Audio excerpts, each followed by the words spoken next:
अस्सलाम वालेकुम। द कश्मीर वाला में आप सबका खैर मकदम है। मैं हूं पीरज़ादा शाकिर। 5 अगस्त 2019 को एक ऐसा डिसीजन लिया गया जिसमें जम्मू एंड कश्मीर के स्पेशल स्टेटस को हटाया गया। उसके साथ साथ इस रियासत को 2 यूनियन टेरिटरीज में तब्दील किया गया। एक union territory Jammu and Kashmir की यूनियन टेरिटरी बनती है और एक लद्दाख की यूनियन टेरिटरी बनती है। इस डिसीजन को लिए हुए तकरीबन 2 साल हो चुके हैं।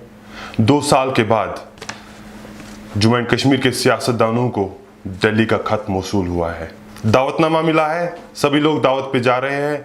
24 जून को प्राइम मिनिस्टर ऑफ इंडिया से उनकी मुलाकात मुतवक्का है।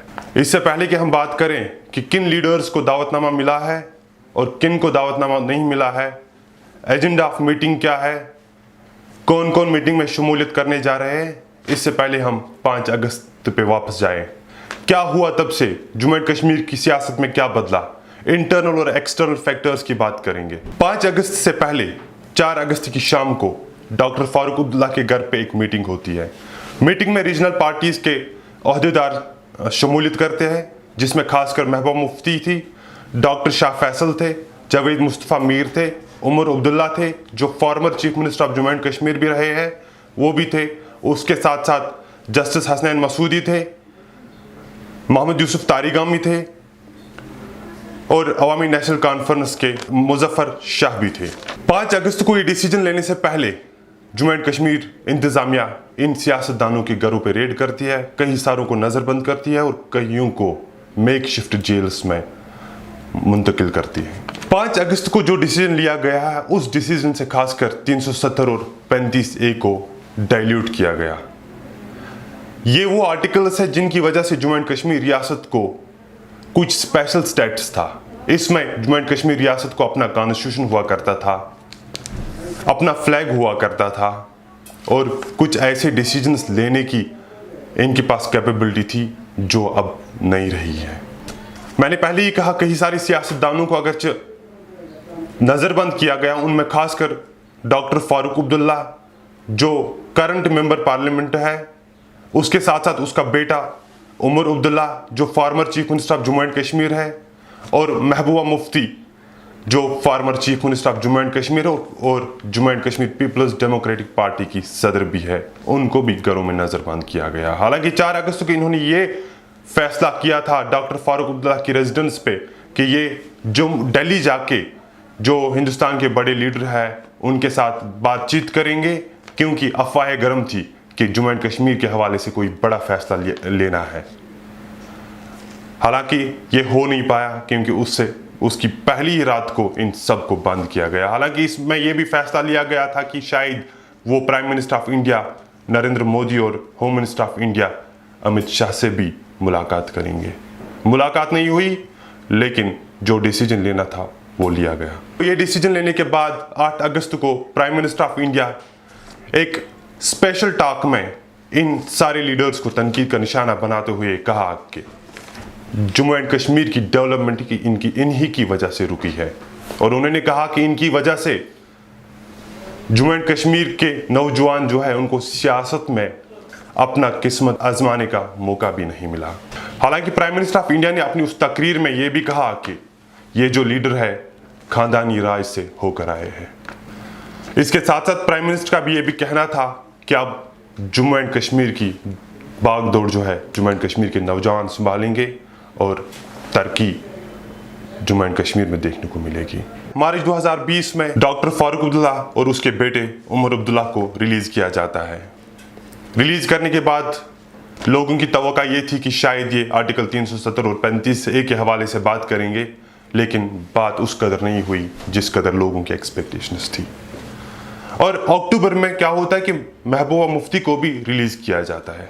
उसके कुछ वक्त बाद ही एक और मीटिंग डॉक्टर फारूक अब्दुल्ला के घर पर बुलाई जाती है। People's Alliance for Gupkar Declaration बनाया जाता है।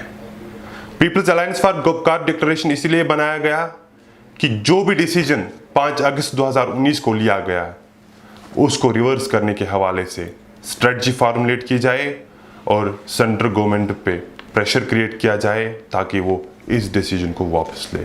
हालांकि तब से अब तक डिसीजन को अगस्त वापस नहीं लिया गया, लेकिन People's Alliance for Gupkar Declaration अभी भी बनी हुई है। बीच में ऐसा भी हुआ कि सजाद गनी लोन जो Jammu and Kashmir People's Conference के सरपरस्त है, उन्होंने अलायंस से अलहदगी इख्तियार की। डॉक्टर शाह फैसल, जिसकी एक नई पार्टी बनी थी, Jammu and Kashmir people's movement के नाम से जानी जाती थी, डॉक्टर शाह फैसल भी सियासत से दूर चले गए। इंटरनल फैक्टर्स के साथ साथ एक्सटर्नल इंटरफेरेंस भी कहीं ना कहीं देखने को मिली, जिसमें चाइना के बॉर्डर पे जो भारत के फौजी पेट्रोलिंग करते थे उनको डिप्सन प्लेन्स में पेट्रोलिंग करने नहीं दी गई। खासकर पॉइंट 10 और पॉइंट 13 या जिसे हम वाई जंक्शन भी कहते हैं, वहां पर उनको पेट्रोलिंग नहीं करने दी गई। चाइनीज ट्रूप्स गलवान वैली में आते हैं, वहां पे तकरीबन 20 इंडिया के जवानों को मार गिराया जाता है। अब आर्टिकल 370 और 35 ए नहीं रहा तो सरकार अपने लेवल पे काम करना शुरू करती है।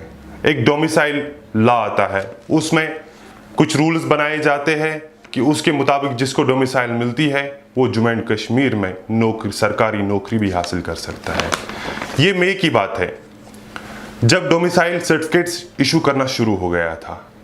उसके बाद जून 2020 की हम बात करें, 46 यूएस प्रेसिडेंट जो बिडेन ओहदा संभालते हैं और उसके बाद ही अपना एक बयान शाया करते हैं। उसमें बताते हैं कि भारतीय सरकार को स्टेप्स उठाने चाहिए ताकि वो जम्मू एंड कश्मीर के लोगों के हुकूक को रेस्टोर करें।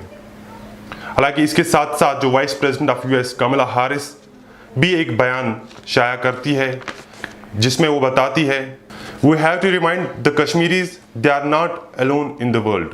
We are keeping track of the situation. There is a need to intervene if the situation demands. तकरीबन सारे पॉलिटिकल लीडर्स को अगर से रिलीज किया गया है। कुछ दिन पहले ही दिल्ली से एक खत मौसूल हुआ है जिसमें जम्मू एंड कश्मीर के 14 लीडर्स को Delhi prime minister of India के साथ मीटिंग के लिए बुलाया गया है। उन लीडर्स में खासकर मैं बात करूं, डॉक्टर फारूक अब्दुल्ला है, गुलाम नबी आज़ाद है, उमर अब्दुल्ला है, Mehbooba Mufti, Sajjad Gani loan, Altaf Bukhari, Ravinder Raina, Ghulam Ahmad Mir, Mohammad Yusuf Tarigami, professor Bhim Singh, Muzaffar Hussain bag, Tara Chand, Nirmal Singh और कविंदर गुप्ता, इन सबको दिल्ली बुलाया गया है। कल 24 जून को मीटिंग प्राइम मिनिस्टर के साथ इनकी मुतवक्का है।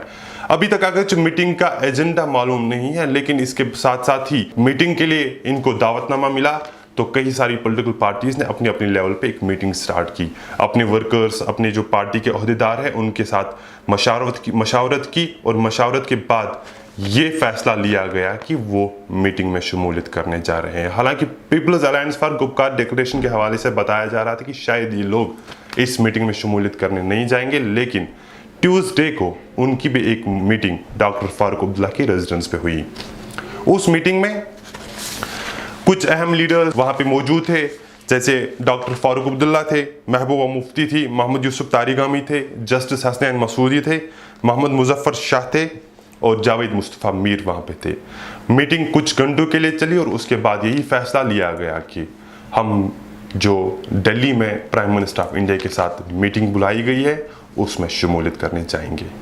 और ये भी बताया गया कि शमूलियत करने का एक ही वजह है कि वो आर्टिकल 370 और 35A के हवाले से प्राइम मिनिस्टर ऑफ इंडिया को आगाही देंगे और उनसे ये डिमांड करेंगे कि जो भी डिसीजन 5 अगस्त 2019 को लिया गया है उसको रिवर्स किया जाए।